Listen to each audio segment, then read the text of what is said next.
Hi అండి, this is రాగా.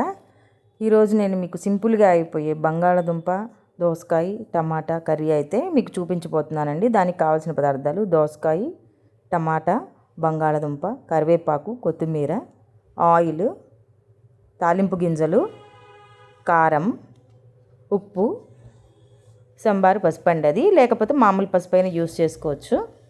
ధనియాల పొడి, జీలకర్ర పొడి, మెంతి పొడి కలిసి ఉంటుందండి ఈ పసుపులోను. ముందుగా ఒక గిన్నె తీసుకోవాలండి. నేనైతే కుక్కర్లో చేస్తాను, తొందరగా అయిపోద్దని 2 లీటర్ల కుక్కర్ తీసుకున్నానండి. మేము కొంచెం మందిమే కాబట్టి మాకు కొంచెమే సరిపోద్ది కర్రీ. దానిలోకి సరిపడినంత ఆయిల్ వేసుకోవాలండి. మేమైతే కోల్డ్ ప్రెస్ ఆయిల్ వాడతామండి. అది గానుగ నూనె. ఇది పల్లి నూనె అండి. చాలా టేస్టీగా ఉంటాయి కర్రీస్ అన్నీ కూడాను. మేము ఎప్పుడు ఇదే వాడతాము. నూనె వేసుకున్న తర్వాత నూనె కాగిందో లేదో చూసుకొని దానిలోకి తాలింపు గింజలు యాడ్ చేసుకోవాలండి. తాలింపు గింజలు ఎప్పుడైనా సరే వేయంగానే ఉల్లిపాయ ముక్కలు వేయకూడదండి. తాలింపు గింజలు ఎర్రగా వేగితేనే బాగుంటుంది, లేకపోతే కనుక చేదు వచ్చేస్తుందండి తాలింపు.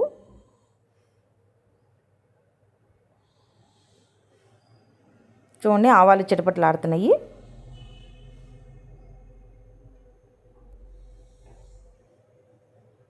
బాగా వేగిన తర్వాత చూడండి ఎంత బాగా వేగుతుందో తాలింపు అనేది.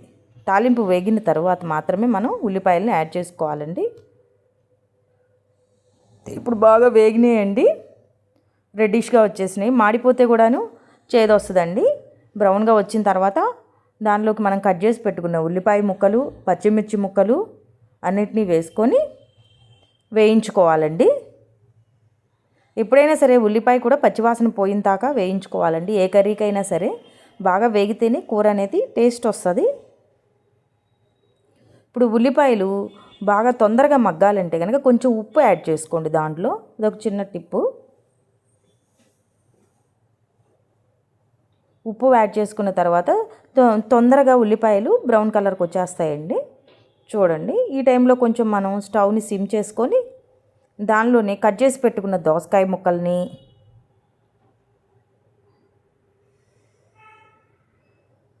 తర్వాత కట్ చేసి పెట్టుకున్నటువంటి బంగాళదుంప ముక్కల్ని కూడా యాడ్ చేసుకోవాలండి. దానిలోకి మనం కుక్కర్లో చేస్తున్నాం కాబట్టి అన్నీ ఒకేసారి యాడ్ చేసుకోవచ్చండి. ఆయిల్లో పెద్దగా వేగాల్సినంత అవసరం ఏమి ఉండదు. తర్వాత నేనైతే కరివేపాకు తాలింపులో వేయనండి, స్మెల్ మామూలుగా వేస్తే బాగుంటుంది. తర్వాత టమాటా ముక్కలను కూడా యాడ్ చేసుకోవాలండి దీని లోపలికి. అన్నీ వేసుకున్న తర్వాత ఒకసారి గెంటెతోటి అన్నిటినీ కలబెట్టుకోవాలండి.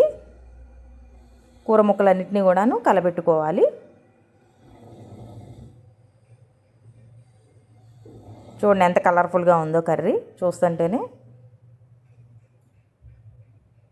తర్వాత దీనిలోకి మనం యాడ్ చేయాల్సిన ఐటమ్స్ అన్నిటినీ యాడ్ చేసుకుందాము.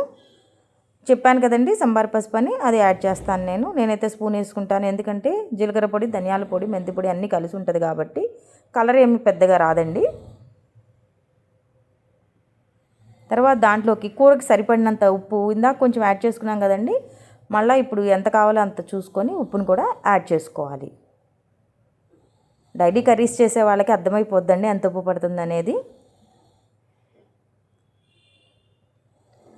తర్వాత దీనిలోకి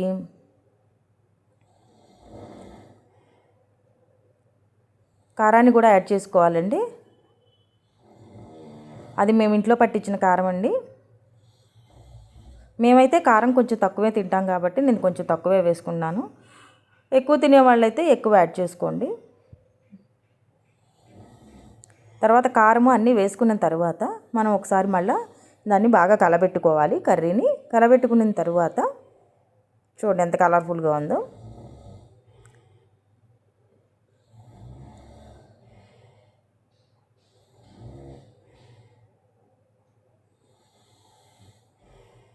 ఇప్పుడు కుక్కర్ మూతను పెట్టుకొని మనము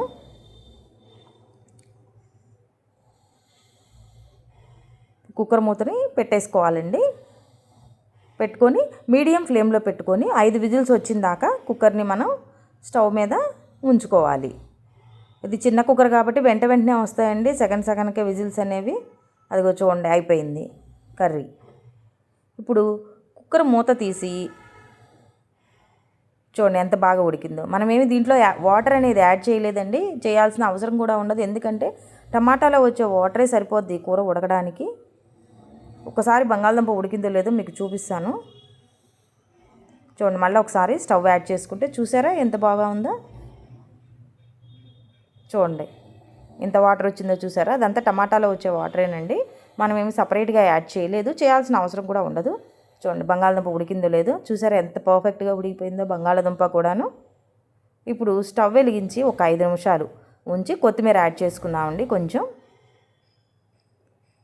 ఎక్కువసేపు ఏమి ఉంచవసరం లేదండి, కొంచెం వాటర్ వచ్చింది కాబట్టి ఒక 2-3 మినిట్స్ ఉంచుకుంటే కూర సెట్ అయిపోద్ది.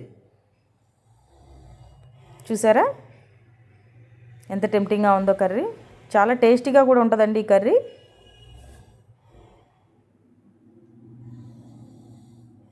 ఇది రైస్లోకే కాదండి, చపాతీలోకి కూడా చాలా బాగుంటుంది. సింపుల్ రెసిపీ అండి ఇది. మనమేమి దీంట్లో మసాలాస్ ఏమీ వాడటం లేదండి, కానీ చాలా టేస్టీగా ఉంటుంది. రైస్లో బాగుంటుంది, చపాతీ కూడా బాగుంటుందండి.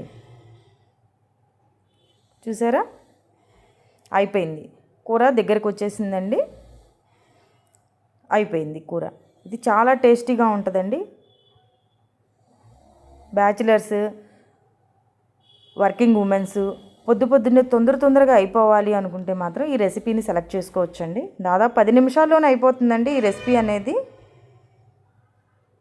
చాలా టేస్టీగా ఉంటుంది, తొందరగాను అయిపోతుందండి. 10 నిమిషాలు అయిపోతుందండి ఈ కర్రీ అనేది. ఇంట్లో ప్రిపేర్ చేసుకొని ఎంజాయ్ చేస్తారని ఆశిస్తున్నామండి.